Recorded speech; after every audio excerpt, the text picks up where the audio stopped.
Gente, bom dia. Meu nome é Tatiana, sou bibliotecária do Instituto Federal. Eu venho apresentar para vocês hoje o projeto Agogi, Letramento Racial para e por Mulheres Negras do Instituto Federal. O projeto ele tem o objetivo de trabalhar com intelectuais negras, mulheres negras que produzem conhecimento, são intelectuais, mas às vezes sua trajetória, sua história de vida não é conhecida.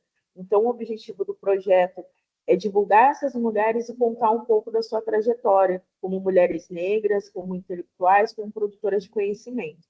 Então, o projeto ele foi pensado para e por mulheres negras, né? O objetivo é contar a trajetória, a história e trazer esse conhecimento em evidência, né? Então, a trabalhar um pouquinho essa afrocentricidade, considerando que essas mulheres dificilmente elas conseguem ter o seu protagonismo, né, no seu lugar devido. Então, o projeto ele vem nesse intuito de divulgar, né, de trazer a questão da memória, da justiça e do pertencimento, considerando que é um trabalho de nós, falando para nós. Então, o projeto ele foi pensado com esse intuito. A primeira atividade do projeto aconteceu na Afromix, que teve o objetivo de divulgar o projeto e também angariar outras mulheres para participar desse movimento, né, de conhecer, de se empoderar e de se acolher. Então, nesse projeto, nessa atividade, nós fizemos ali a trança em mulheres negras, né, também a pintura, e também deixamos disponíveis várias obras e títulos de mulheres negras também, para que outras pudessem conhecer. A primeira intelectual que nós iremos trabalhar hoje é a Carolina Maria de Jesus, né? Então, por que a gente decidiu estudar a Carolina de Jesus, a primeira mulher negra que a gente decidiu estudar, considerando a sua trajetória de vida, né? Quem foi Carolina? Que muitas vezes tem pessoas que conhecem a partir de uma única obra, só que Carolina era uma mulher que trazia muito conhecimento, muita escrita, na escrita dela, sempre foi muito presente a sua história, a sua trajetória, enfim. Então, a Carolina, ela foi escolhida por esse motivo, né, por ser a primeira autora, né, das primeiras a escrever as escrevivências, então a gente, né, optou em trabalhar com a Carolina.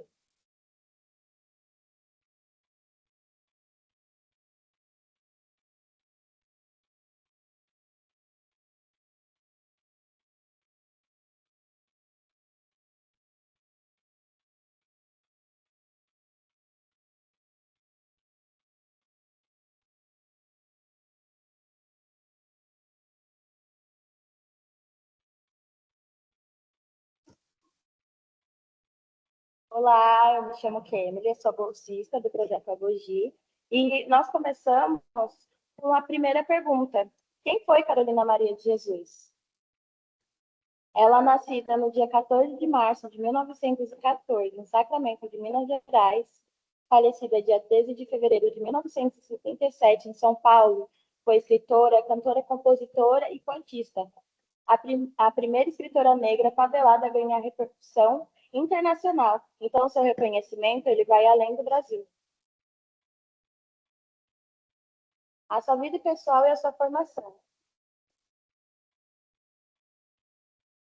Ela cresceu em extrema pobreza, filha de lavradores negros e, após a morte do seu pai, ela foi criada apenas por a sua mãe solo e seus irmãos. E a mãe, ela lutava para conseguir alimentar os filhos. Infelizmente, a Carolina estudou somente 2 anos, então só até o segundo ano do ensino primário. E graças à ajuda de uma patroa, e ela foi a única da família alfabetizada. Ainda criança, ela começou a trabalhar como empregada doméstica para conseguir sobreviver e também para ajudar seus irmãos. Nos anos de 1930, assim como muitas mulheres nordestinas e mineiras, ela migrou para São Paulo em busca de trabalho e de uma vida melhor, em busca de sobrevivência mesmo, onde ela acabou vivendo por décadas na favela do Canindé. E ela teve 3 filhos, e para se sustentar e conseguir ajudar também seus filhos, ela catava papel, ferro e garrafas. E ela escrevia compulsivamente à mão em cadernos e papéis que ela achava em seu ofício. Então, ali era um meio de desabafo, meio de conversa onde ela tinha, e também para conseguir se manter forte.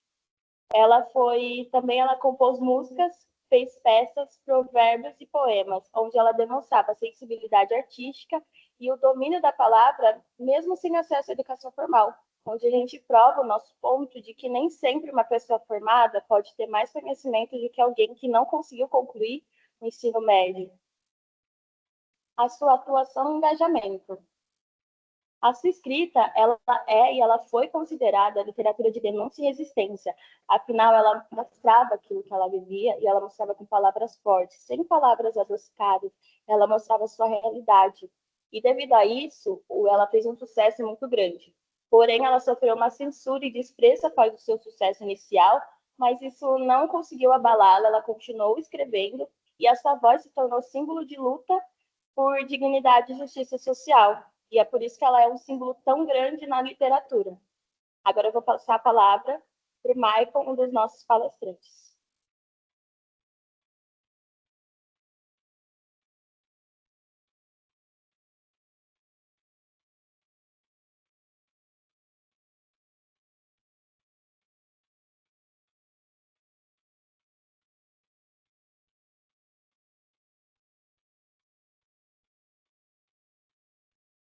Gente, então quem vai conversar com a gente hoje é o Maicon. Ele é mestrando e mestre e doutor na área de educação e é pesquisador da vida e obra de Carolina Maria de Jesus. Então agora eu passo a palavra para o Maicon.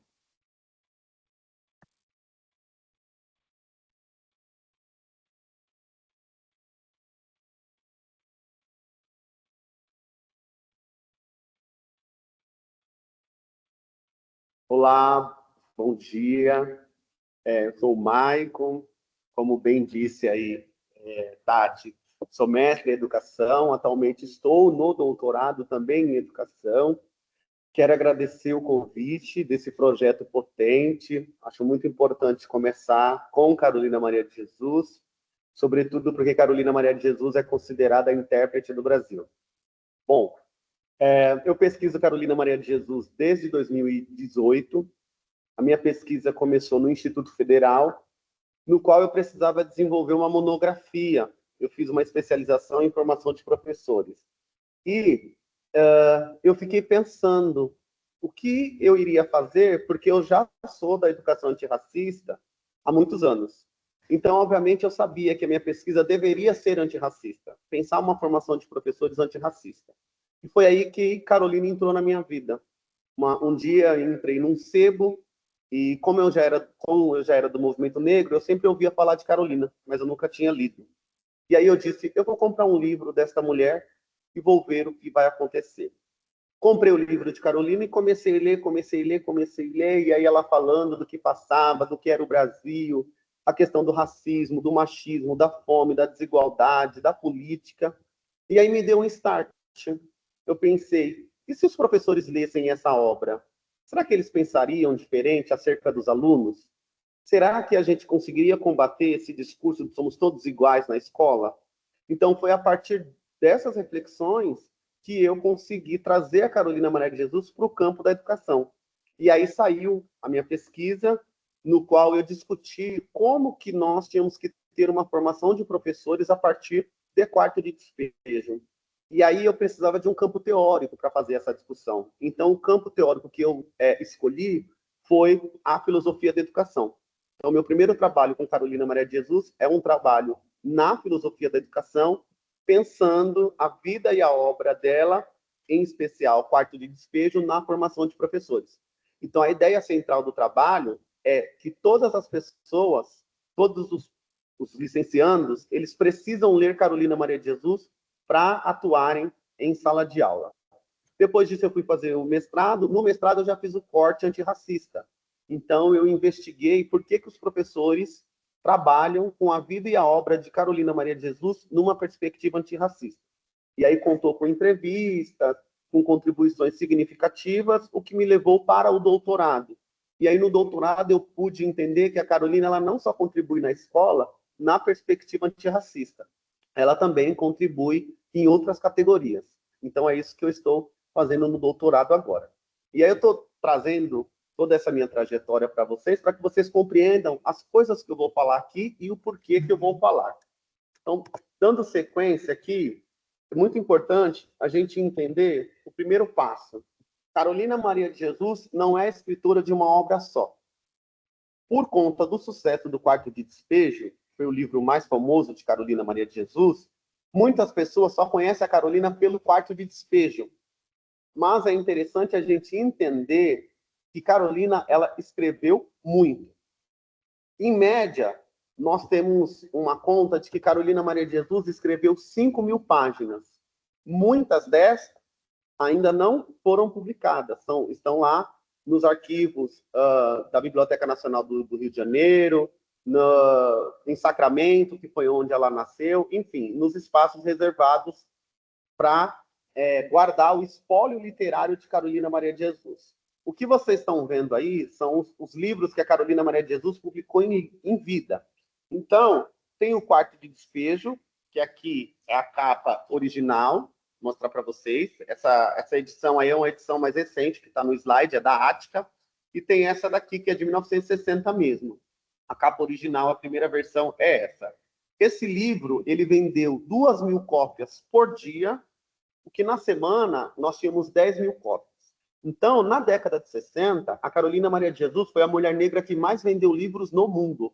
Em 3 meses de lançamento de Quarto de Despejo, o livro já estava na 3ª tiragem, ou seja, na 3ª edição. Então, nós estamos falando de um fenômeno. E por isso que muitas das vezes a gente acha que a Carolina Maria de Jesus é só a escritora do Quarto de Despejo. Não. Então, o Quarto de Despejo vendeu muito. Ela ficou 1 ano como a mais vendida aqui no Brasil, na frente do Jorge Amado, na frente do Sartre. Então, assim, nós estamos falando da mulher negra da década de 60 que mais vendeu livros no mundo. E eu, como pesquisador de Carolina, eu falo isso com muita propriedade. Aí depois ela publicou Casa de Alvenaria, Pedaços da Fome e Provérbios. Então, essas obras a Carolina conseguiu publicar em vida. Obviamente, a única obra que foi bancada pelas editoras, ou pela editora, melhor dizendo, foi o Quarto de Despejo, e as outras ela bancou do próprio bolso. E aqui tem uma sequência muito interessante, porque tem Quarto de Despejo, que é a vida dela fora da favela, e tem dentro da favela, Quarto de Despejo, e tem o livro Casa de Alvenaria, que é a vida dela fora da favela. Por isso que o nome do livro é Casa de Alvenaria, ou seja, ela já não morava mais num barraco. Lembrando que agora nós temos volume 1 e volume 2, que a Companhia das Letras adquiriu os direitos autorais dessas obras. E essa capa que vocês estão vendo aí não é a capa original de Casa de Alvenaria. Ainda em Quarto de Despejo, eu tenho ele aqui na versão de bolso, em inglês, que foi distribuída nos Estados Unidos. E é interessante a gente pensar que a Carolina Maria de Jesus, ela já está publicada em 29 idiomas. E ela está em mais de 45 países.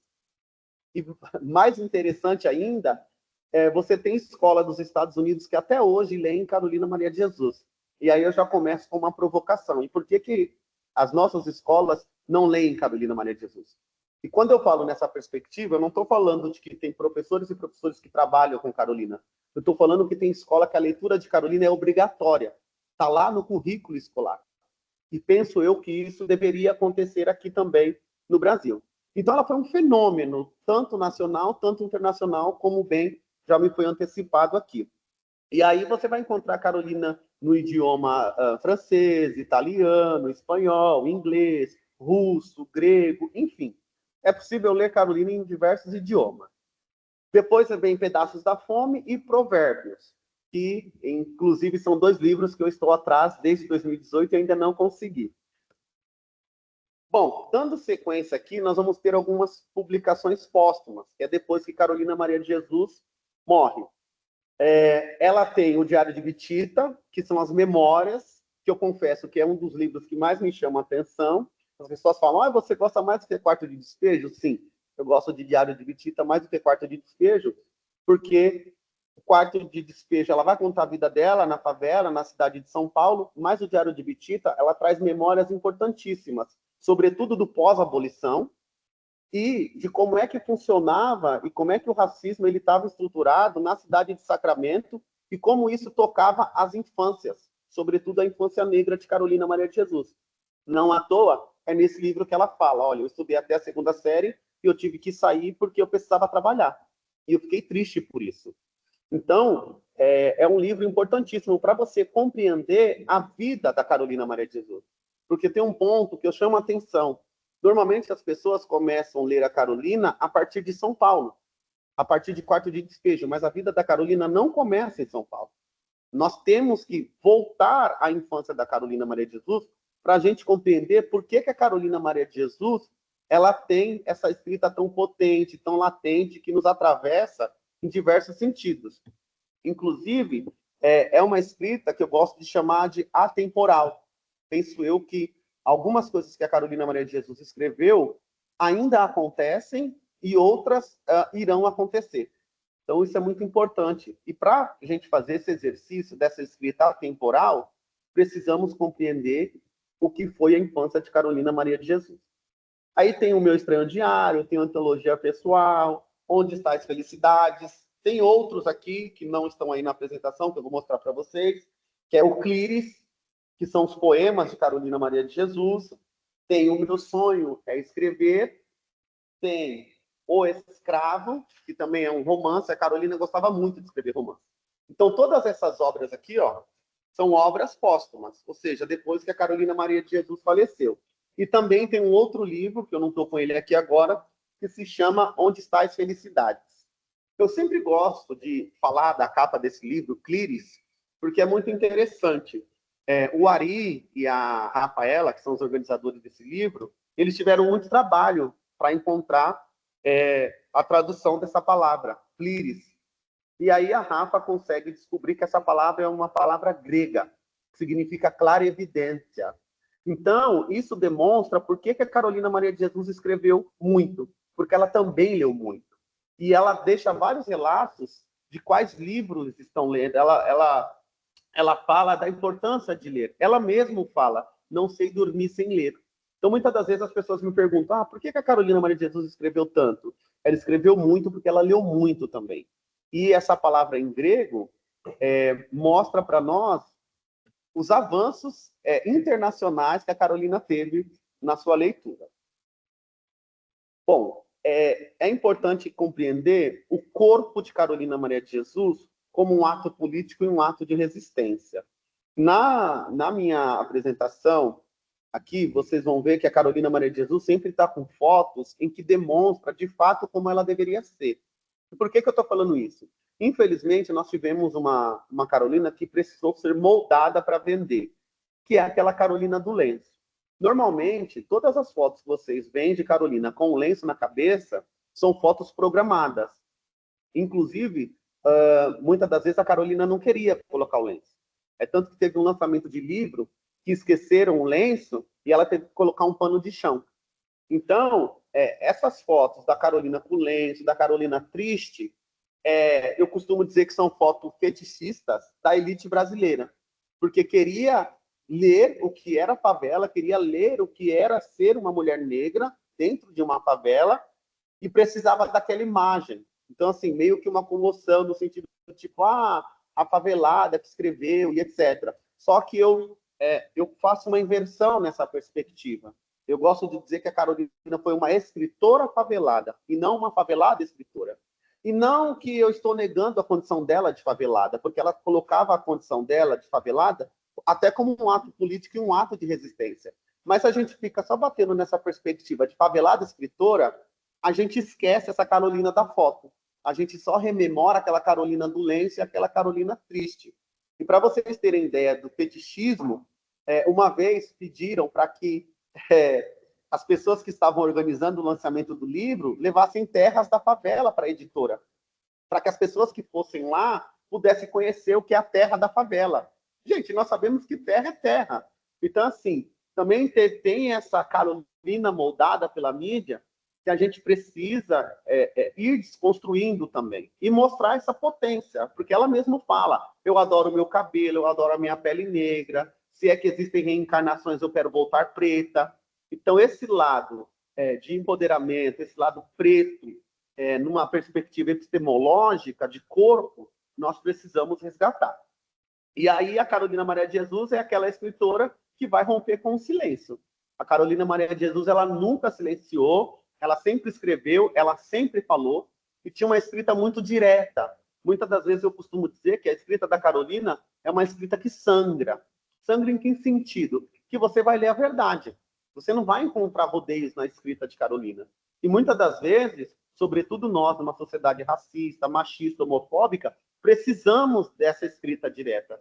Precisamos compreender as coisas como elas são, sem rodeios. E a Carolina Maria de Jesus nos ajuda nisso. Então, é bem isso aí que vocês estão lendo mesmo. O que ela vai fazer? Ela vai transformar a dor em palavra, é isso que ela faz. Também o amor em palavra, também a leitura em palavra, também as emoções em palavra e as andâncias. A Carolina andou muito, mas muito, muito mesmo. Inclusive, essas andâncias já começam em Minas Gerais. Por isso que eu acho importante compreender a Carolina criança. Antes da Carolina chegar em São Paulo, ela roda praticamente ali muitos lugares do sul de Minas Gerais, até ela entrar pelo norte do estado de São Paulo. Então, não é assim, um dia ela sai de Sacramento e já vem para São Paulo, não. Ela ficava indo e voltando de Sacramento por várias cidades, Uberlândia, Salesópolis, tudo para tentar emprego. Então, ela conseguia emprego, ficava um tempo na cidade e depois voltava.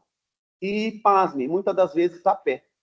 Muitas das vezes a pé. Inclusive, ela tinha algumas feridas nas pernas. E nós, enquanto pesquisadores e pesquisadoras de Carolina, a gente tem a hipótese que essas feridas aconteceram justamente pelo tanto que ela andou. E ela continuou a andar aqui em São Paulo também. Então, nós estamos falando de uma mulher que escreve através dos seus passos, através das suas visualizações. A Carolina, ela não tinha essa perspectiva como nós, muitas das vezes, temos hoje. O privilégio de ter um lugar para você escrever, uma estante, uma mesa, enfim, um computador, não. Ela, muitas das coisas, ela escreveu andando mesmo. Ela nunca saía sem um pedaço de lápis no bolso, porque ela sabia que o papel ela ia encontrar no seu ofício, que era catadora de material reciclável. E uma coisa muito interessante, aproveitando essa perspectiva de andança, de memória, de escrita, que eu gosto de problematizar com o pessoal da área da letras e da linguística, e a Juliana pode me ajudar nisso, é que eu não considero a Carolina Maria de Jesus analfabeta ou semi-analfabeta. E isso é um posicionamento político meu. Por quê? Porque ela não teve a oportunidade de estudar. Então, a Carolina Maria de Jesus, ela escreve conforme a criança que estudou até a segunda série escreve. Então, veja, por que ela tem essa escrita? É porque ela parou de estudar até a segunda série. Então, o jeito da Carolina Maria de escrever, a forma como ela escreve, é de uma criança que só estudou até a segunda série. Então, como é que eu posso chamar uma pessoa de analfabeta ou semi-analfabeta se ela não teve o direito de concluir os estudos? E, quiçá, quem teve esse direito? A gente precisa problematizar, sobretudo, quem são essas pessoas consideradas analfabetas ou semi-analfabetas no Brasil. Então, eu gosto de dizer que a Carolina Maria de Jesus, ela escreve conforme ela aprendeu.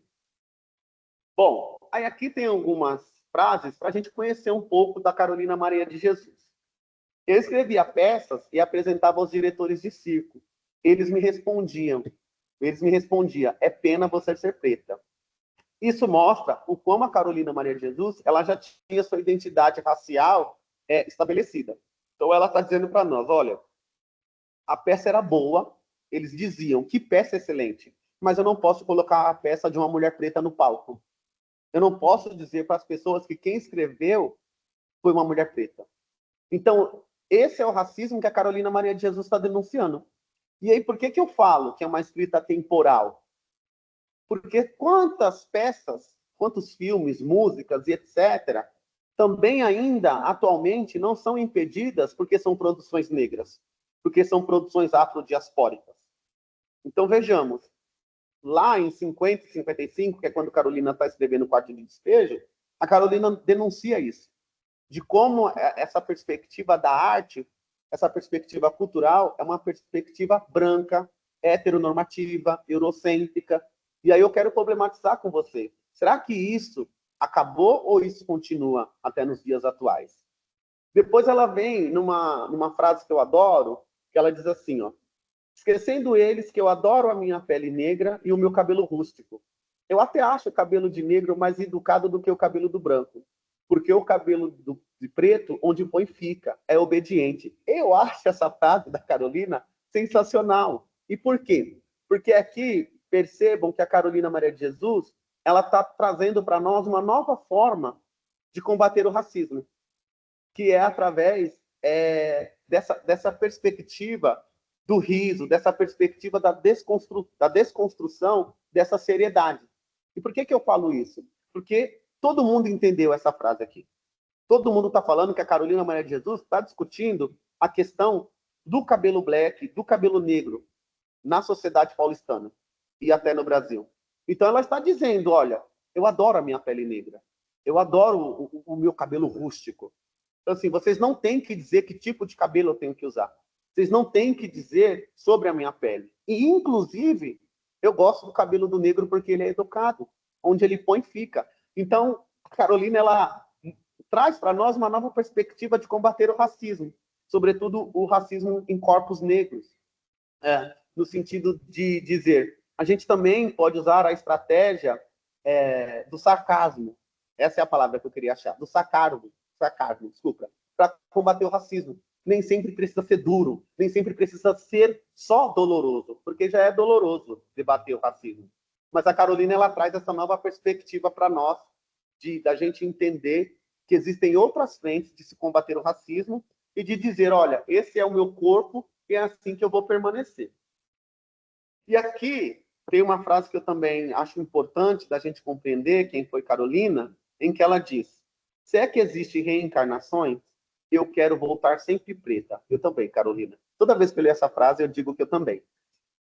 Eu acho extremamente pedagógico essa frase da Carolina Maria de Jesus. Por quê? A Carolina Maria de Jesus, ela sempre soube o que ela passou. Ela sempre soube que muitas das coisas que ela passou foi por conta de ser uma mulher negra, foi por conta de ser uma mãe solo, foi por conta de morar na favela. E mesmo assim, sabendo de tudo isso, essa mulher ainda quer voltar preta. Então, nós estamos falando sobre uma identidade pedagógica que a Carolina nos ensina. Porque para você querer voltar preto numa sociedade racista, você precisa ser seguro de si. Eu tenho certeza. É esse o nível de identidade que nós, enquanto pessoas pretas, temos que chegar. Quando uma pessoa preta quer voltar preta, sabendo o que é o racismo, significa que essa pessoa atingiu o auge da identidade negra. Essa pessoa entendeu o que é o seu corpo, o que é o seu cabelo, o que é a sua ancestralidade, para além do que está posto nessa sociedade racista. É como a Carolina está dizendo assim para nós, saibam viver nessa sociedade racista. Sim, vocês irão passar racismo por serem pessoas pretas, mas ser preto no Brasil não é só isso. Isso é uma grande discussão que a gente também tem que fazer enquanto movimento. O racismo, ele está impetrado em nós, no nosso corpo. Mas ser preto é só sofrer racismo?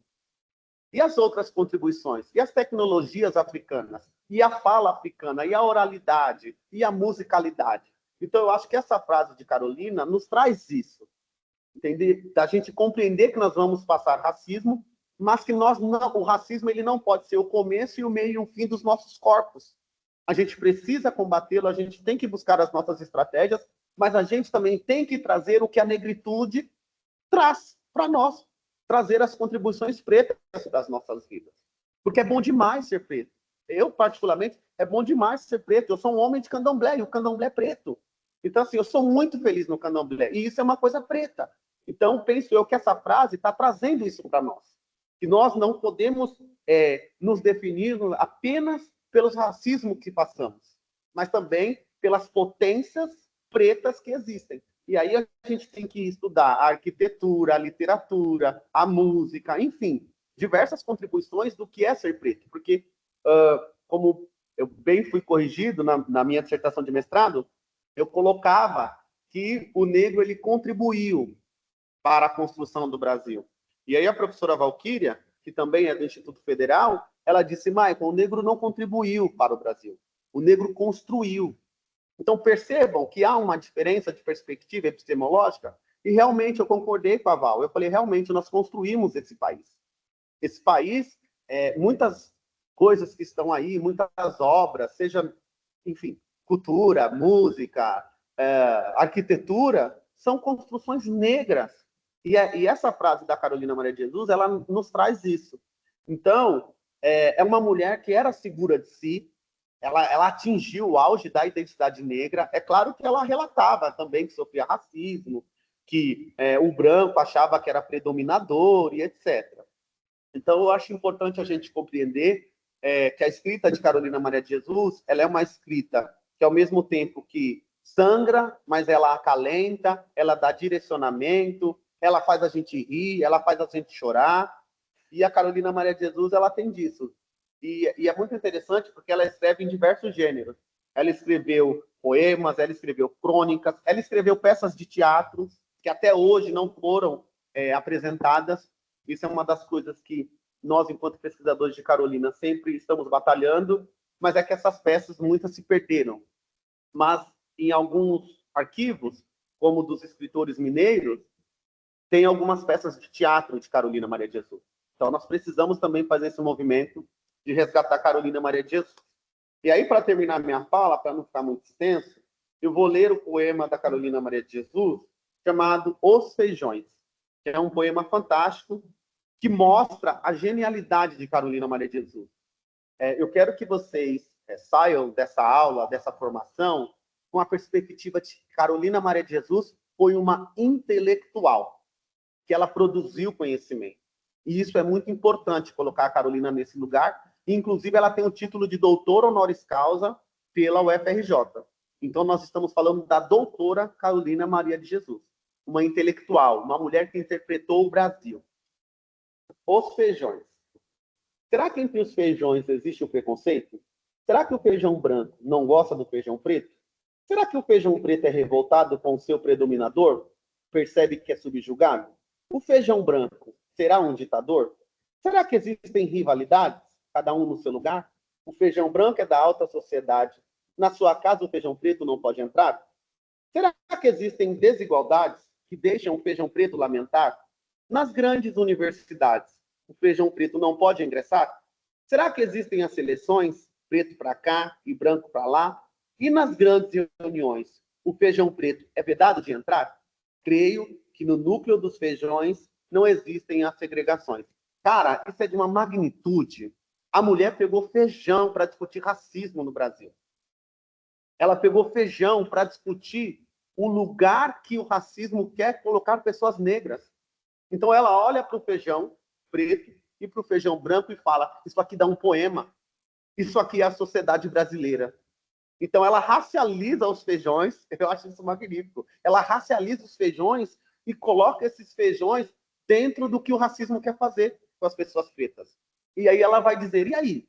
E nas grandes universidades? Quando eu estou falando nas grandes universidades, eu sempre gosto de discutir que a Carolina Maria de Jesus já está discutindo cotas. Porque ela tem esse olhar de que o preto não estuda. Inclusive, ela escreve isso. Eu tenho dó dos estudantes no Brasil, porque o Brasil não investe em educação. Tem algumas passagens que a Carolina faz uma defesa belíssima sobre professores, sobre investimento na carreira docente. Então, quando a Carolina usa os feijões para discutir o racismo, primeiro, a gente não precisa mais ficar discutindo se é intelectual, se não é intelectual, se é literatura, se não é literatura. É intelectual e é literatura. Fim. E aí vem também essa perspectiva de entender o que é o Brasil. Quem lê esse poema entende o que é o Brasil. E aí é muito interessante que ela diz: o feijão branco será um ditador? Ela faz uma pergunta. E por que ela está fazendo essa pergunta? Porque ela está dizendo para nós: o Brasil é comandado por pessoas brancas. O Brasil, historicamente, as pessoas brancas ocupam o poder. Será que eles são ditadores? Porque o que é ser um ditador? Então, ela está dizendo aqui: olha, a gente precisa começar a prestar atenção nos lugares que as pessoas brancas estão ocupando e os lugares que as pessoas pretas ocupam. E aí ela diz assim: e aí? E na casa do feijão, do feijão branco? O feijão preto é vedado de entrar? E aí ela coloca um ponto de interrogação. E aí isso me faz refletir justamente com as mulheres negras. Porque, historicamente, e até hoje, quem são as mulheres que trabalham como empregadas domésticas? Então, dá para a gente pensar: não, Carolina, o feijão preto ele não é proibido de entrar na casa da pessoa branca, mas ele só não é proibido na condição de empregado. Como convidado, ele é proibido. Então, assim, é um poema que vai trazendo algumas interrogações que são interessantíssimas para a gente pensar o Brasil, para a gente pensar as condições das mulheres negras, dos homens negros, das crianças negras, enfim, da população negra como no geral. Aí eu fico por aqui, vou dar espaço agora para a professora Juliana e fico aberto a perguntas, enfim, estamos aí para discutir, viu? Obrigado pela palavra e pelo convite mais uma vez.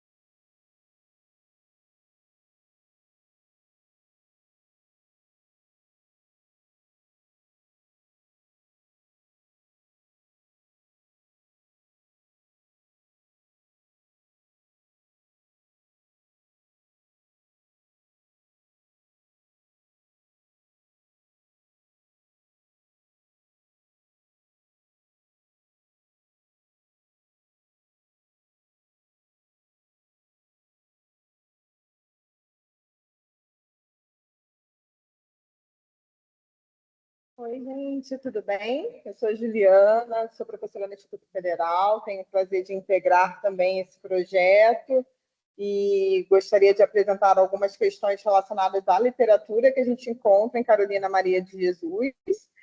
Vou ser bem breve, porque o meu objetivo, na verdade, é dialogar um pouco mais com o Michael, já que é o especialista da autora. Tentei trazer um pouco para a minha área, na tentativa de mostrar a vocês a intelectualidade dela na literatura, tentar trazer da escrita dela o que ela tem de clássico, o que ela tem de importante no cenário nacional e internacional, de forma também a desconstruir esse estereótipo de que ela ocupa um espaço vulgarmente e negativamente colocado no aspecto pejorativo da cota, da exceção, do espaço a ser preenchido.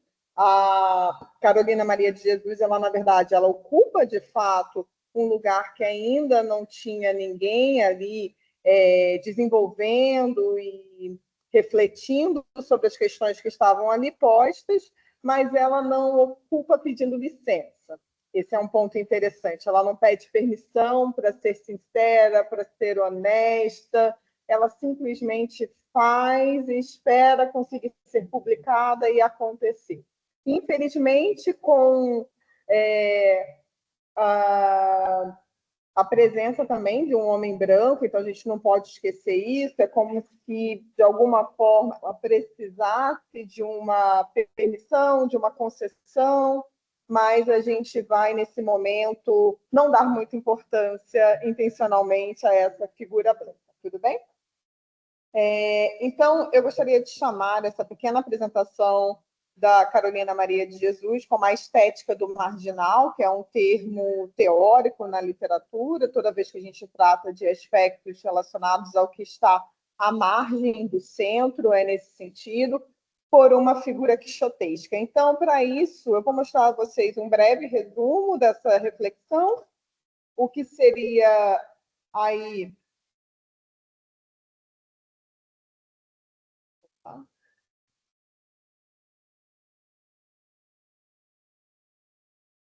Só um minutinho, por favor.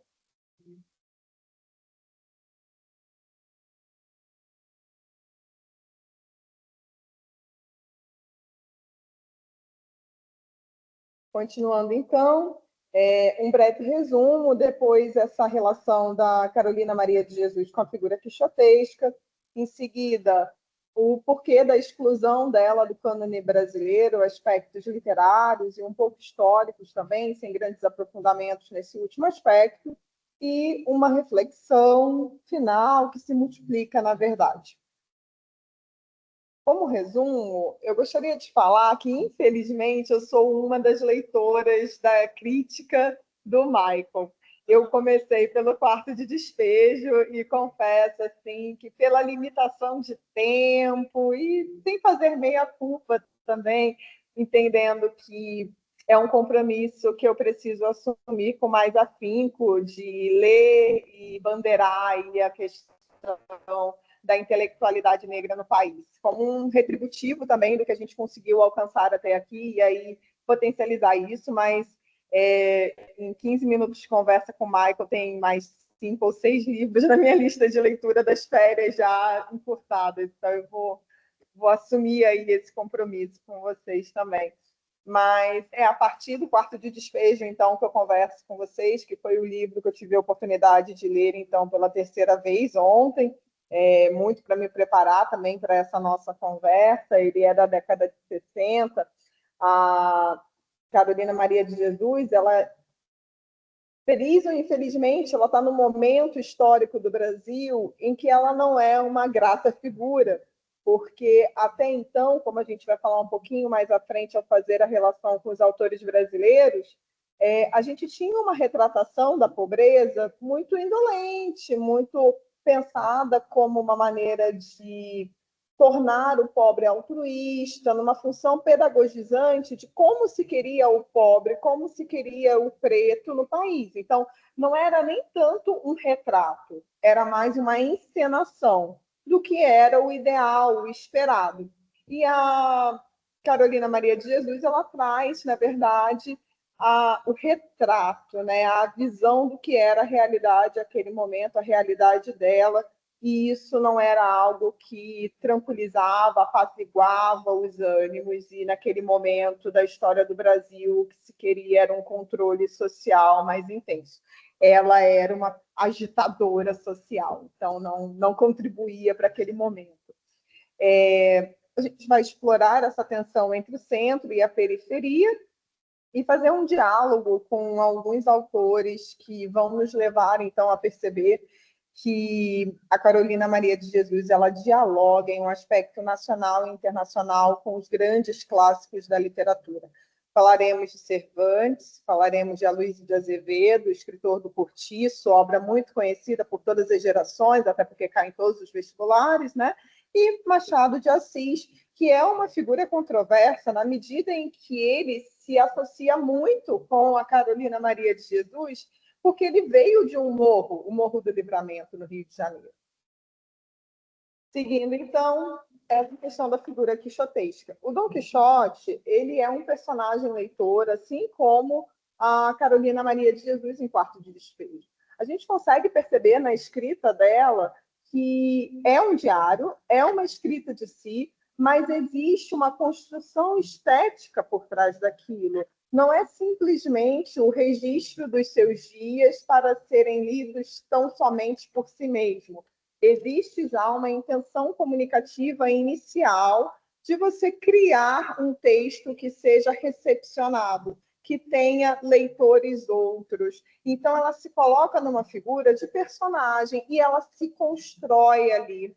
Talvez a gente possa ter a crítica de entender se ela tinha a intenção de se mostrar daquela forma ou se ela era, de fato, daquela forma. Então, existe uma perspectiva de autoficção, e como muito bem o Michael me alertou, não em pensar que tenha sido criado por outro autor, que é uma crítica à época, que poderia ter sido criado pelo jornalista que havia, uma péssima palavra, mas é a que muito se coloca descoberto, né? Uma palavra muito colonial, e a gente também poderia entrar nessa discussão, mas vamos avançando. O Quixote, ele é um personagem leitor também. E algo interessante sobre ele é que ele é retratado como alguém que enlouqueceu de tanto ler, como se a intelectualidade ela tivesse a um passo da loucura e então do revoltar-se contra a própria existência. Não é diferente do que a Carolina Maria de Jesus fez. E ela também foi chamada de louca, e ao revoltar-se contra a sua existência, ela escreveu. E ela usa a palavra como a sua lança. E ela luta também contra moinhos de vento. Só que esses moinhos de vento, eu gostaria de chamar a atenção para um em específico, a fome.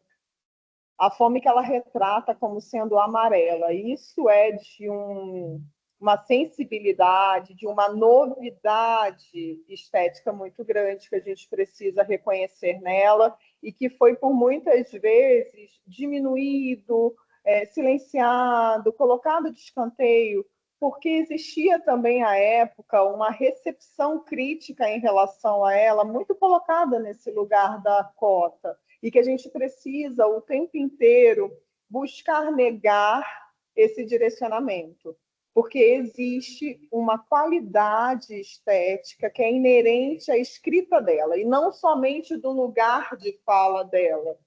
Então, muitas vezes a gente vê alguns teóricos falando que a intelectualidade tem se diminuído pela existência do lugar de fala, que agora tudo se diz respeito a um lugar de fala, como se alguém menos competente tivesse mais possibilidade de falar por aquilo, e esse tão somente, entre aspas, tão somente por ter lugar de fala. Mas não é exatamente isso. O caso de Carolina Maria de Jesus, ela tem mais do que lugar de fala, ela tem competência escritora também para isso, e é nesse aspecto que nós temos aqui hoje militado nessa apresentação. O quixotismo da Carolina Maria de Jesus é um pouco diferente do que a gente vê no personagem de Cervantes. Ela é o que a gente poderia chamar de um quixotismo consciente. Ela tem consciência da luta que ela trava, ela tem consciência de que o gigante é a fome. Não é o caso do Quixote, que olha para o moinho de vento e enxerga nele um gigante que não existe de fato. Então, a gente chama esse movimento em que o gigante é reconhecido tal qual ele é, como o quixotismo consciente. E esse quixotismo consciente traz essa ideia da resistência poética dela. Ela usa todo o conhecimento que ela tem, então, para lutar contra esse sistema.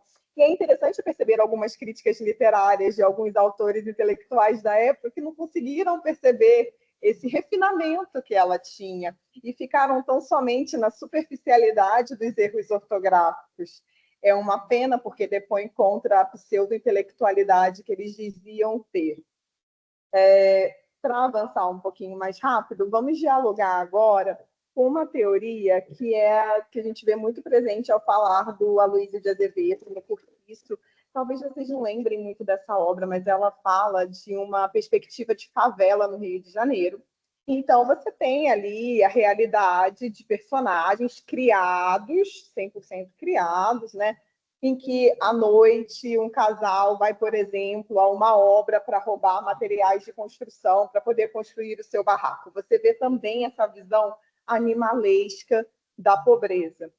No entanto, o Aloysio de Azevedo, ele é um homem branco da elite brasileira. Ele fala como ele enxerga aquilo e como ele imagina, cria, especula em relação àquela situação. Embora ele esteja muito comprometido com essa estética do naturalismo, que é uma estética que vem da perspectiva literária francesa, do Émile Zola, em que você faz da literatura um campo de experimentação sociológica e até histórica, vindouramente, para poder fazer também um trabalho que se chama literário. Esse detalhe ele é interessante pensar, porque depois nós vamos falar sobre como Carolina também foi reduzida ao espaço de tão somente um retrato social. Em relação depois a Machado de Assis, e aí eu vou realmente tentar me conter muito no tempo, porque Machado de Assis é alguém que eu pesquiso desde o ensino médio, e eu fiquei muito surpresa quando eu descobri que ele era um homem preto, que ele foi embranquecido e tudo mais, e inicialmente eu pensava que ele tinha sido vítima do sistema. Hoje eu reconheço que houve um conciliar de interesses. Machado de Assis quis ser aceito por aquela sociedade. E observa-se que o trajeto dele e de Carolina Maria de Jesus foram diferentes justamente pela forma como eles escolheram se articular com essa elite branca. Você vê Machado de Assis escrevendo também uma crítica a essa elite, mas desde o lugar dessa elite. Enquanto que a Carolina Maria de Jesus, ela, ao criticar a elite branca, ela critica desde o lugar que a elite branca criou para ela e a impôs. Ela não quer estar ali. Ela não gostaria de estar ali. E ela diz tudo de ruim que acontece daquele lugar, porque foi imposto a ela e aos seus iguais aquele lugar. Então, isso nos faz pensar o aspecto revolucionário que existe na escrita dela, além do fato de ser mulher, né? Que é um outro aspecto também que a gente não pode deixar de trazer, sobretudo na forma como ela é retratada, muitas vezes chamada diretamente pelo primeiro nome, algo que a gente não vê em relação aos escritores que são homens, se chama pelo último ou pelos dois últimos nomes, como Machado de Assis, ou pelo nome completo. Enquanto que o fato de a gente falar toda hora Carolina Maria de Jesus parece pedante, repetitivo e cansativo. Isso é algo para a gente pensar também enquanto racismo estrutural, do que nos leva a ter algum tipo de reatividade nesses cenários. Ainda sobre a questão do Machado de Assis, é interessante a gente pensar no fato de que ele foi legitimado por essa elite branca, enquanto ela, e muito bem aproveitado agora, a partir da fala do Michael, eu gostaria de dizer a questão do lenço, né? Como que ela foi estereotipada, folclorizada, e isso a gente não viu acontecer em relação a outros artistas que adentraram e tiveram esse aspecto da ascensão social. Não lhe foi sequer permitido, se a gente parar para pensar dessa forma, a vivência da ascensão social dela. Ela teve sempre que carregar com ela esse estigma do favelado. Não quero dizer que ela deveria negar as suas origens, não é isso. Mas a Machado de Assis lhe foi permitido, por exemplo, morrer branco, assim está no seu atestado de óbito. Enquanto que para ela, mesmo saindo da favela, ela continuou sendo chamada de favelada, como se isso fosse um atestado civil, como se isso fosse tal qual a sua nacionalidade, a sua naturalidade, é algo para a gente refletir. E, nesse sentido, algumas reflexões que se multiplicam, assim como as várias facetas de Carolina Maria de Jesus que a gente vê nessas fotos, uma mulher muito versátil, como o Michael bem colocou, na pluralidade de obras que desenvolveu, seria pensar o como ela rompe com a lógica do silêncio, de maneira clara, evidente, descarada, o como ela usa da literatura como um direito na imagem que bem constrói Antônio Cândido, famoso teórico da área da literatura, em que para ela a escrita é uma forma de existência e assim ela permanece viva entre nós enquanto clássico que é, e nisso eu concordo muito com você, Michael, a escrita dela é atemporal, ela compõe ali todos os requisitos necessários dentro da teoria da literatura para ser considerada um clássico. Existe, entretanto, na literatura de resistência, nessa estética que ela desenvolve através de uma noção crítica que também é da escassez de recursos financeiros, da escassez de recursos sociais, da escassez de recursos educacionais, e aí linguísticos. É uma estética da escassez, da crueza, tal qual ela também traz aí esse retrato da sociedade, da situação em que ela vive. E a gente percebe, então, que ela tem uma série de disputas simbólicas.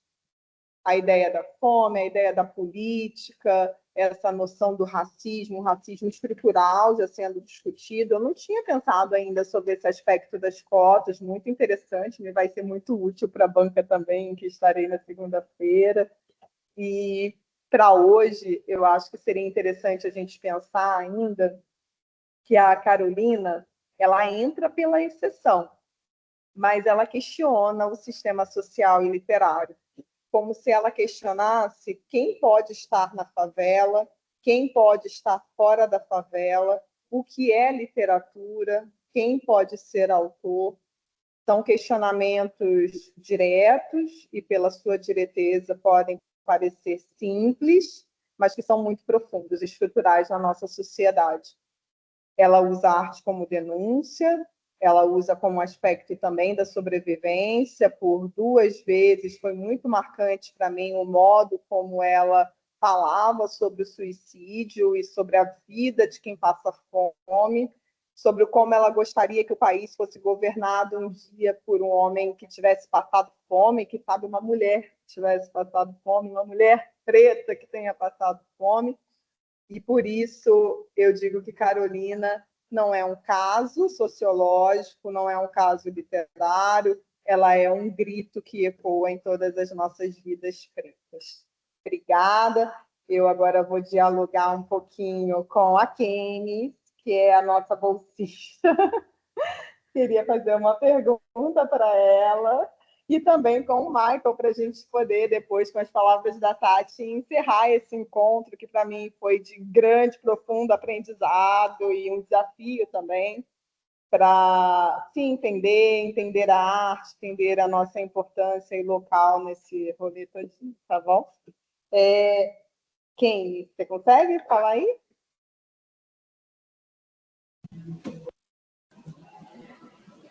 Consigo. Quem? Como bolsista do projeto, após essa leitura sobre a vida e a obra da Carolina Maria de Jesus e de todas as pessoas que a gente teve aqui hoje, eu gostaria muito de saber que reflexões ou qual reflexão você desenvolveu ou aprofundou sobre ser mulher e ser preta em São Paulo, no Brasil.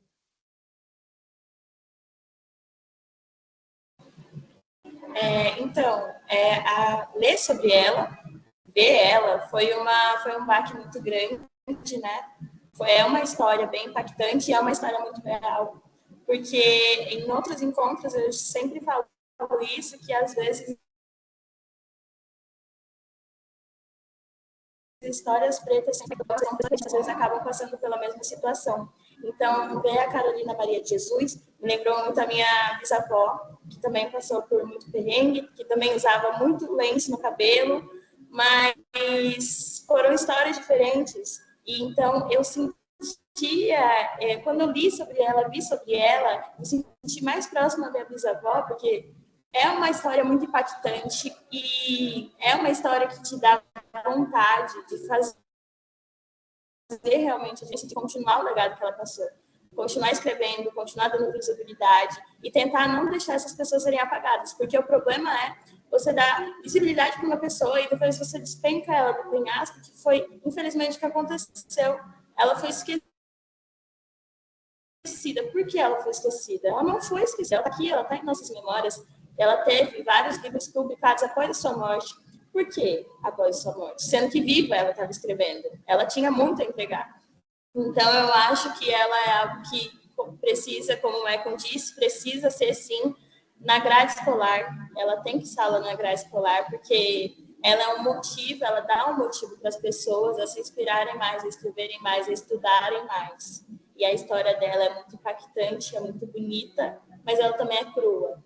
E é isso que eu mais gosto, foi o que eu mais gostei, que mais me impactou. Obrigada, Kemily, por esse compartilhamento. Kemily é minha aluna também, então eu fico emocionada quando eu vejo assim, falando e se articulando e tudo mais. Eu imagino que o Michael deva estar doido para falar um monte de coisa, então antes de fazer qualquer pergunta para ele, eu vou voltar a palavra para ele falar o que quiser, né? E eu imagino que ele também esteja muito feliz pelo aproveitamento e profícuo aproveitamento que a Kemily fez da palestra que ele acabou de nos prestigiar.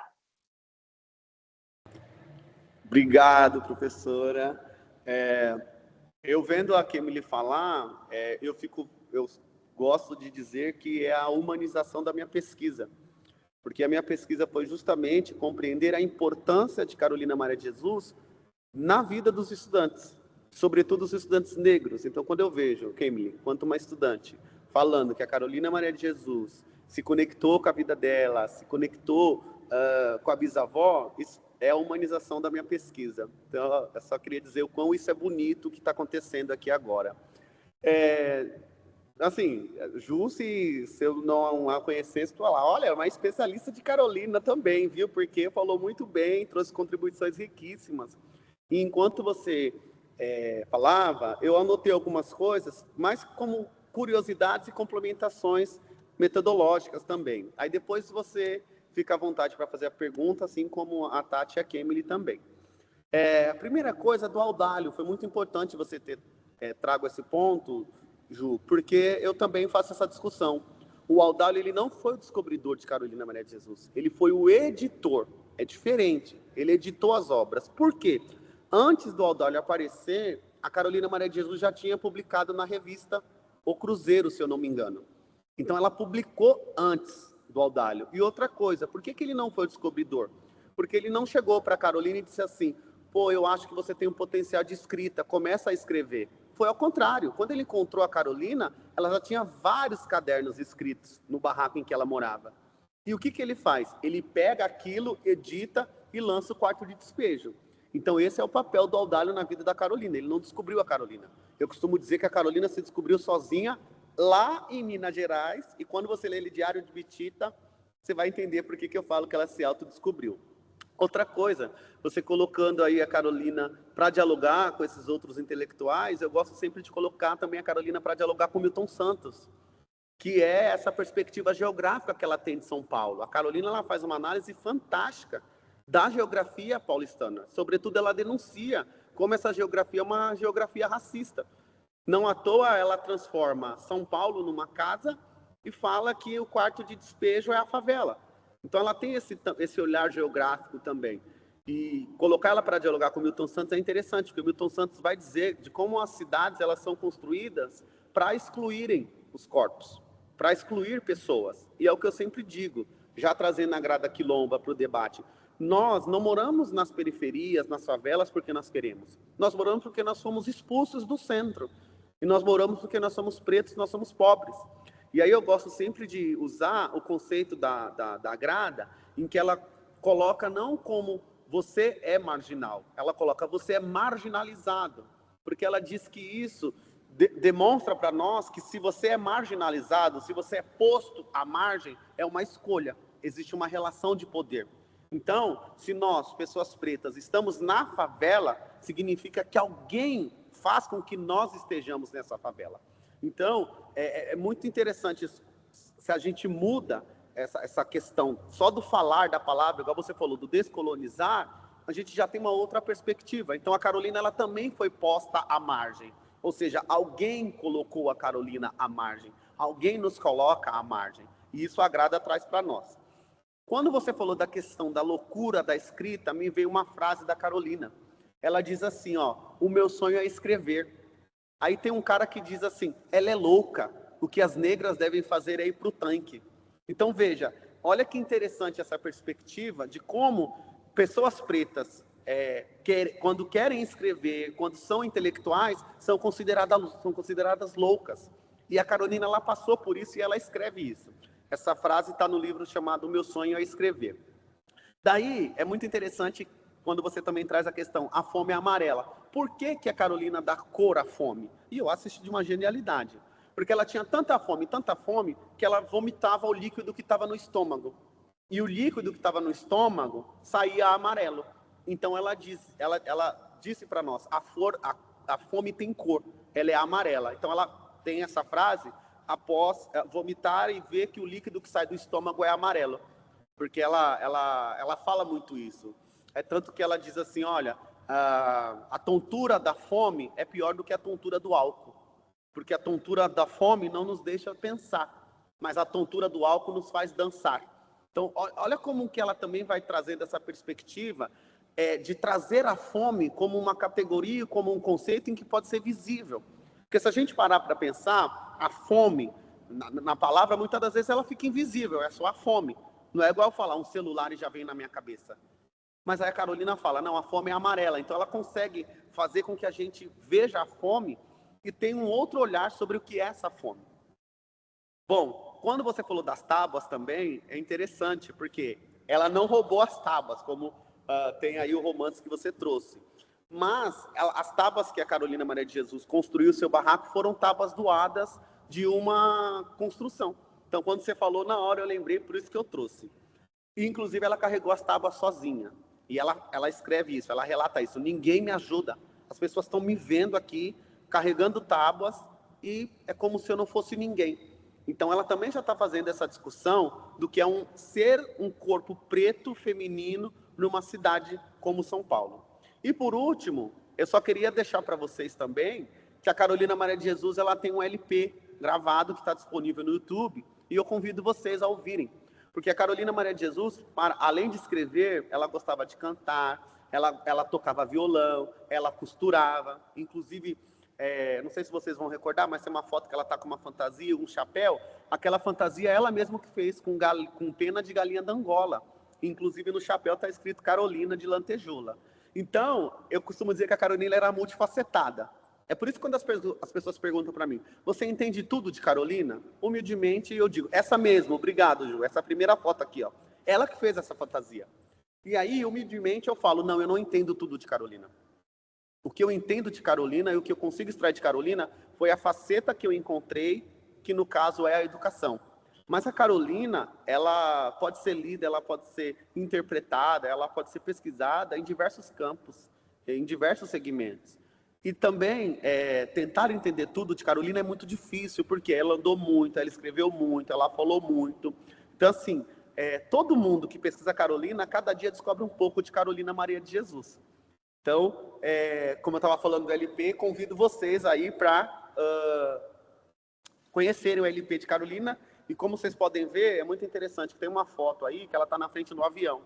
A Carolina Maria de Jesus, ela também conheceu outros países. Ela foi ao Chile, ela foi ao Uruguai, ela foi à Argentina.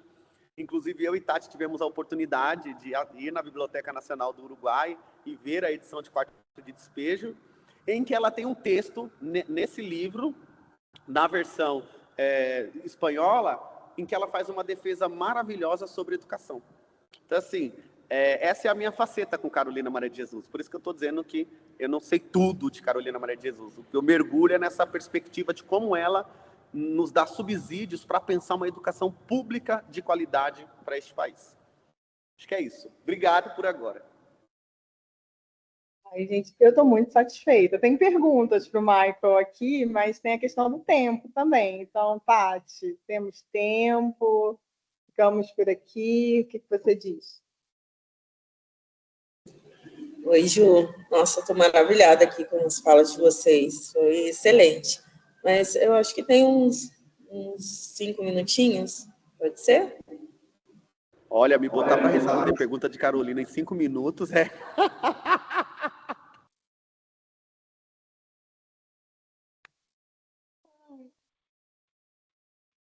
Vamos lá, então. Está fechado seu microfone. Abriu. Obrigada.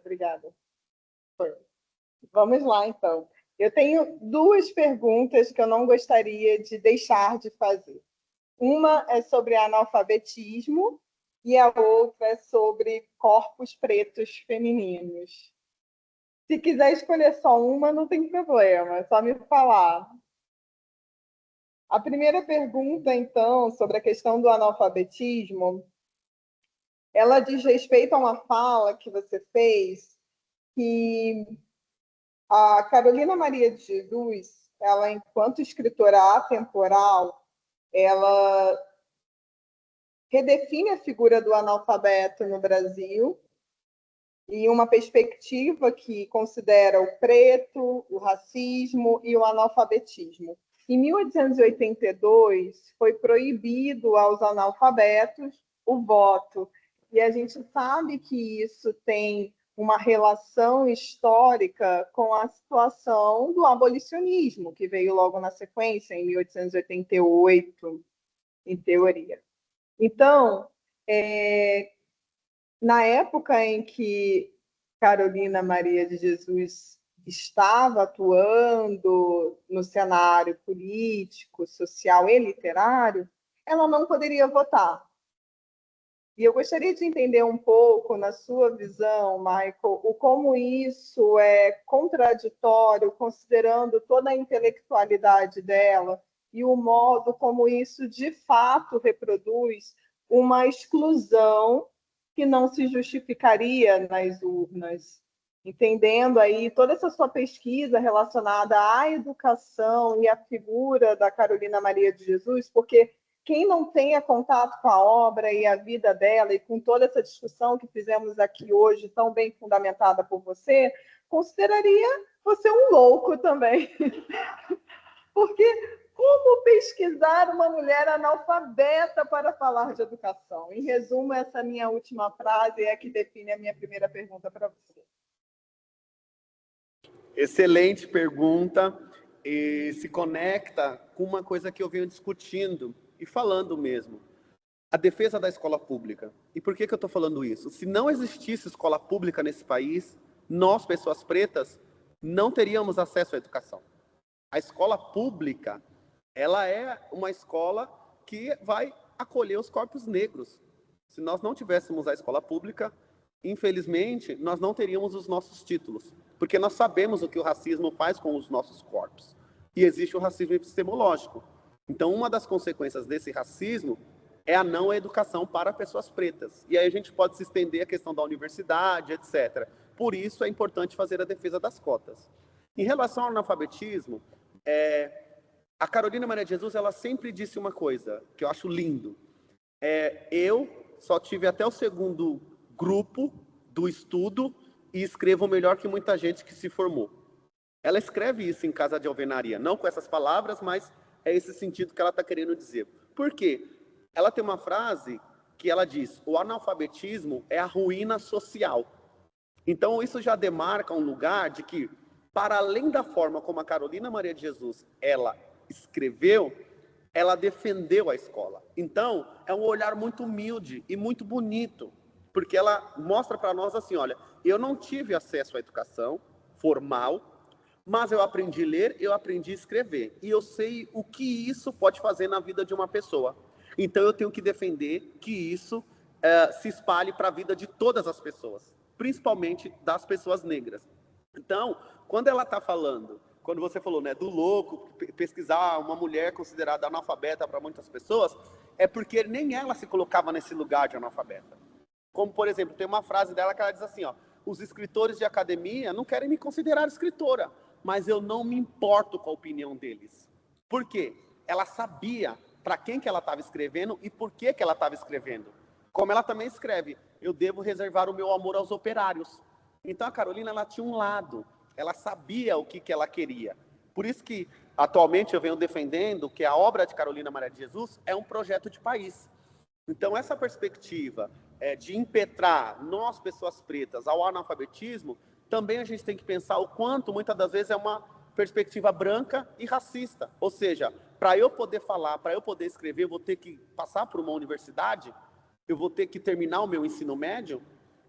E aí eu fico pensando, se a gente vai só nessa perspectiva, então milhares de pessoas pretas no mundo nunca foram intelectuais, porque a escola não era dada para essas pessoas. E mesmo assim essas pessoas produziram, essas pessoas criaram, essas pessoas publicaram. Então a gente tem que tensionar o que é ser analfabeto e quem nos coloca nesse lugar de analfabeto. E qual é a importância para a sociedade brasileira ainda continuar distinguindo que, se você não tem uma educação formal, o seu diploma lá na parede, você é uma pessoa analfabeta. E a Carolina Maria de Jesus, ela tem uma escrita que a Rafaela vai chamar de poética de resíduos. Ou seja, a partir ali do seu movimento de reciclagem, das suas catações, ela vai construindo uma poética. E que muitas das vezes são poéticas, são escritas, que tem gente que não consegue alcançar.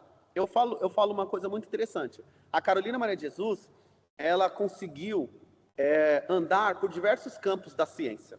Ciência mesmo, estou falando de pesquisa. Coisas que muitas das vezes nós não conseguimos, eu mesmo.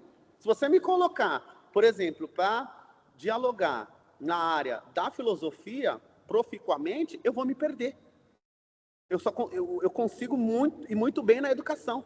E a Carolina Maria de Jesus, ela anda em vários campos teóricos, metodológicos, E ela faz isso de maneira brilhante. Inclusive, eu acho que ela é uma das únicas pessoas no Brasil que consegue fazer isso. Então, esse lugar do analfabetismo que colocam a Carolina Maria de Jesus é justamente esse lugar que nós já falamos aqui, você falou muito bem, é da deslegitimação, é esse lugar do silêncio, é esse lugar da invisibilidade. E não, a Carolina Maria de Jesus, a grande discussão é, ela escreve conforme ela aprendeu. Então, quer dizer assim, só porque eu não escrevo corretamente, eu sou analfabeta, mas e o que eu falo não tem importância? A fala para nós, pessoas pretas, é importante. Nós, pessoas pretas, somos constituídos da oralidade. Para nós, sobretudo, as pessoas que vieram da diáspora, a palavra vale mais do que a escrita. Então, a Carolina ela também vai por esse lugar da oralidade. E é uma oralidade que ela coloca no papel. Acho que é isso, não sei se eu dei conta. Com certeza, mais do que deu conta. Posso fazer a próxima pergunta, então? Está cansado? Podemos? Posso? Então, tá bom. A segunda pergunta é relacionada a corpos pretos femininos.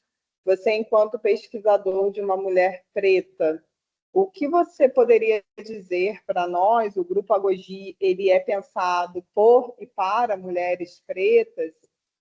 Como que ela ajuda na construção e empoderamento das mulheres pretas no Brasil, ainda na atualidade? Essa é a pergunta do desafio. Olha, eu acho que a primeira coisa é a semelhança. A Carolina de Jesus, ela, trazendo a Grada Quilomba para a nossa discussão de novo, ela mostra que a gente também pode ocupar o centro. E que morar no centro para nós pode ser uma escolha ou não. Hoje não é isso, não acontece uma escolha, acontece uma imposição. Ou seja, nós somos proibidos de morar no centro. E quando eu estou falando centro, eu não estou falando só da cidade. Eu estou falando dos espaços, eu estou falando da fala, eu estou falando do que o nosso corpo pode representar neste país. Então, é o que eu sempre digo. O que me une a Carolina Maria de Jesus? Eu também sou um homem negro, a Carolina Maria de Jesus foi uma mulher negra. Nas questões raciais, eu e Carolina, a gente vai passar por coisas em comum, assim como todos nós aqui. Nas questões de gênero, não. E eu reconheço isso muito bem, e eu sempre falo, a Carolina Maria de Jesus, ela foi uma mulher negra que sabia que sofreu porque era mulher e porque era negra. Então, eu espero que as mulheres olhem para a Carolina Maria de Jesus e vejam que elas também podem ser potência, que elas também podem falar, que elas também podem escrever. Muito na perspectiva da Conceição da Escrevivência, no sentido assim, você não precisa de ninguém para escrever. Você precisa de você mesmo. Você não precisa de ninguém para falar. Você só precisa de você. Então, essa perspectiva da identidade corpórea que a Carolina Maria de Jesus traz para as mulheres negras é importantíssima. Por exemplo, essas fotos aqui podem nos dar exemplos do que eu estou falando. Penso eu que a Carolina Maria de Jesus viraria para as mulheres negras e iria dizer assim, vocês podem andar assim. Vocês não precisam ser mulheres brancas para colocarem os seus bons brincos, as suas boas roupas, entendeu? Tirar sua boa foto na frente do avião, fazer sua boa foto de fantasia. Então, ela traz essa perspectiva de mostrar que o nosso corpo ele é um ato político. E se ele é um ato político, ele precisa partir de um ponto. E qual é esse ponto que as mulheres negras precisam partir? O ponto da racialidade e do gênero. Se entendendo como mulheres negras e dizendo, eu não vou aceitar ser posta à margem, por mais que essa sociedade imponha. Eu quero que o centro, para mim, seja uma escolha e não uma imposição. E penso eu que a Carolina Maria de Jesus faz isso. Por quê? Ela escolheu tudo, no sentido de viver mesmo de desejo, que ela queria fazer. A imposição que a Carolina sofre é, sobretudo, das editoras. Mas, de resto, ela não sofreu imposição. Ela falava assim, vou escrever mesmo, eu vou falar mesmo. Inclusive, ela usa a literatura como uma estratégia de defesa. Quando as pessoas enchiam muito o saco dela, ela falava assim, eu vou colocar você no meu livro, hein? E aí as pessoas iam lá na casa dela pedir, não me coloquem no livro. E isso eu acho que é uma das coisas que a Carolina Maria de Jesus também ensina para as mulheres negras. Ou seja, busquem estratégias de resistência. Busquem estratégias para que vocês consigam fugir desse lugar que o racismo, que o machismo, que a pobreza tenta colocar vocês. E detalhe, façam em rede. Façam em rede. Isso fica muito evidente na obra da Carolina Maria de Jesus. Por quê? Ela fala, eu estou escrevendo em nome dos favelados também. Eu estou representando estes favelados. Então, não é uma escrita solitária, é uma escrita coletiva, o que historicamente é muito importante para as mulheres negras, sobretudo no Brasil. Então, para dar conta da sua pergunta, eu penso que é isso. São várias categorias que as mulheres podem, sobretudo as mulheres negras, podem se amparar em Carolina Maria de Jesus. E aí, é muito interessante isso, Ju, eu não tenho como dizer quais categorias são essas. Para vocês se ampararem, Carolina precisa ler para compreender, para ver o que aproxima, o que distancia, o que faz chorar, o que faz rir, e por aí vai. Por exemplo, ela era uma mãe solo, então ela precisava se proteger. Uma vez foram ameaçar ela e ela falou, eu tenho uma faca aqui, você vai querer brigar comigo? E depois ela escreve, eu não tinha faca nada, mas eu precisava fazer aquilo porque senão ele ia me bater. Então, veja, são estratégias em que ela vai criando para sobreviver. Então, isso eu acho um ponto importante. Pensando as mulheres negras e a Carolina ela mostra para as mulheres negras que é preciso criar estratégias de sobrevivências. E essas estratégias precisam ser no coletivo. Por exemplo, a estratégia da Carolina foi o quê? A escrita. Mas possa ser que quem está assistindo essa live ache que a estratégia seja a música, o poema, enfim. Então, eu acho que é isso, a elaboração de estratégias para romper e, novamente, para que esta mulher negra escolha se mora, se vai ao centro, se ocupa aquele espaço de poder ou não. Então, a Carolina traz isso muito bem para nós. Perfeito, Michael. Acho que não poderia ser melhor. Talvez você não tenha ideia de como você dialogou com o projeto, com todas nós e com a nossa próxima atividade também, que é uma oficina de escrita criativa. Eu espero que todas se animem para participar, para que possam, então, se conhecer melhor e conhecer também estratégias de como colocar isso no papel, de como colocar isso em prosa, em verso, em música, em poesia. Será também mais um momento maravilhoso para a gente se confraternizar, conhecer e poder discutir aí outros aspectos da intelectualidade preta. Com isso, e agradecendo muito a todos vocês, eu volto a palavra à Tatiane Salles, que foi quem trouxe aí esse projeto ao meu conhecimento também e, infelizmente, me convidou. Obrigada.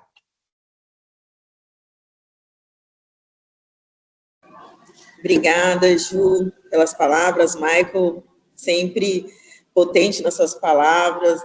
Quanto mais eu converso com ele, mais episódios de Carolina eu vou sabendo. E a Ju trazendo esses outros escritores para dialogar com Carolina, Don Quixote, né, Luísa Azevedo, dentre outros aí, que sempre traz Machado de Assis também, né, que vem desse olhar de um homem periférico também, de uma cidade, né, que passou para o seu tempo, né, coisas muito importantes também, né, na sua escrita sempre foi muito crítica, assim como Luísa Azevedo trouxe determinados personagens ali, né, que a gente se vê hoje, né? Então é muito atual essa literatura, né, que vem de muito tempo, né, daquela época, mas é muito atual, assim como Carolina, né? E ela dialoga muito com a partir das nossas vivências, né? Então é sempre bom, né, ouvir o Michael, te ouvir também, Ju, né? E eu espero que seja inspiração, né? Porque a fala de vocês se complementaram de forma única, assim, né, nesse momento. E que mais mulheres negras possam entender, né, essa potencialidade do que foi e é Carolina, né? Porque Carolina vive, né, em todo lugar, em todos os espaços, né? O Michael sendo meu amigo pessoal, ontem a gente estava conversando num bar, né, normal, aí o Michael olhou, olha, tem uma Carolina ali, né? Então, e a pessoa catadora ali de recicláveis, andando com carrinho, ele falou, a Carolina, né? Então a gente vai observando, né? A gente acaba tendo sempre esse olhar do outro, né? E sempre, né, nesses momentos, né? A Camis comentou da Bisa e tal. Então é isso, é essa conectividade, né? Quando a gente está junto, a gente se aquilomba, né? Eu sempre gosto de falar isso, que é um aquilombamento, porque a gente se reconecta, né? A nossa ancestralidade, né? Ela vem falando sempre, né, a partir de nós, por nós. Então, muito obrigada, Maicon, Ju, né, por essas contribuições. Eu espero que, né, a gente possa se reunir outras vezes, né, que a gente possa se aquilombar outras vezes e que mais mulheres venham, né, somar para esse movimento das agogis, né, de ter esse grupo de fortalecimento, de acolhimento e de empoderamento também. Então, obrigada a todos que ficaram até agora, né, acompanhando essa discussão, né, espero que um dia a gente consiga fazer essa discussão de forma presencial, né, que tenha mais pessoas, né, que venham agregar nesse movimento, mas fica o registro desse momento importante, tá bom? Obrigada. E Kemily, quais são as considerações finais de Kemily? E só um adendo aqui, eu estou muito, muito, muito feliz mesmo, e isso não é à toa. Eu falo que a Carolina ela é uma entidade, ela é viva, de ser mediado por 3 mulheres pretas. Isso muito me honra. Eu acho que é esse lugar que a Carolina Maria de Jesus deseja para todas as mulheres negras deste país. Mas Kemily também tem que fazer suas considerações finais, uai. Obrigado, gente.